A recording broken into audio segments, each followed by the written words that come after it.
warahmatullahi wabarakatuh dan salam sejahtera anak-anak. Okey, hari ini anak-anak akan belajar subjek sains tingkatan 3, bab 10, subtopik 10.1, perkembangan dalam astronomi, bahagian 1 bersama saya, Cikgu Sarikha binti Syamsuddin dari SMK Bukit Payung, Pokok Sena, Kedah. Okey, baik, kita tengok standard kandungan iaitu 10.1, perkembangan dalam astronomi. Objektif pembelajaran kita pada hari ini menerangkan dengan lakaran mengenai perkembangan sejarah model sistem suria. Okey, kita tengok kata kunci dalam subtopik ini. Yang pertama, geosentrik. Yang kedua, heliosentrik. Yang ketiga, hukum Kepler. Dan yang keempat, elips. Okey, mari kita tengok tokoh yang terlibat dalam sejarah model sistem suria. Okey, yang pertama ialah Claudius Ptolemy yang hidup antara tahun 90 hingga 168 selepas Masihi. Yang kedua, Nicolaus Copernicus yang hidup antara 1473 hingga 1543. Dan yang ketiga, Johannes Kepler yang hidup antara 1571 hingga 1630. Baik, kita tengok sejarah model sistem suria oleh Ptolemy.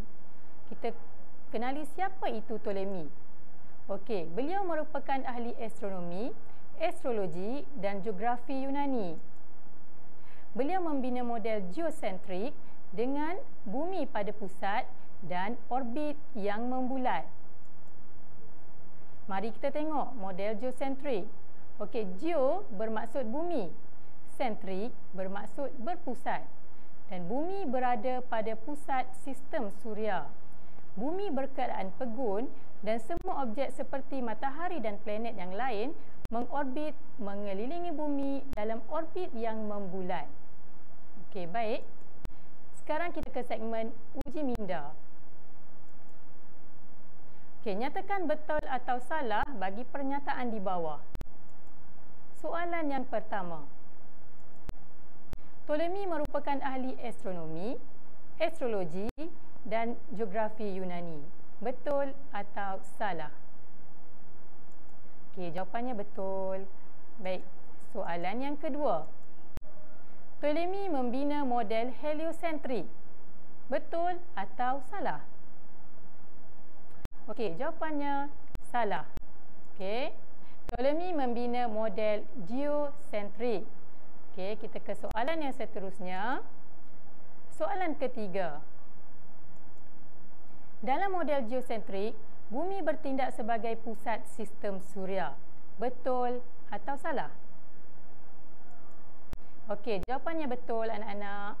Okey, soalan yang ketiga, soalan yang keempat. Geo bermaksud matahari.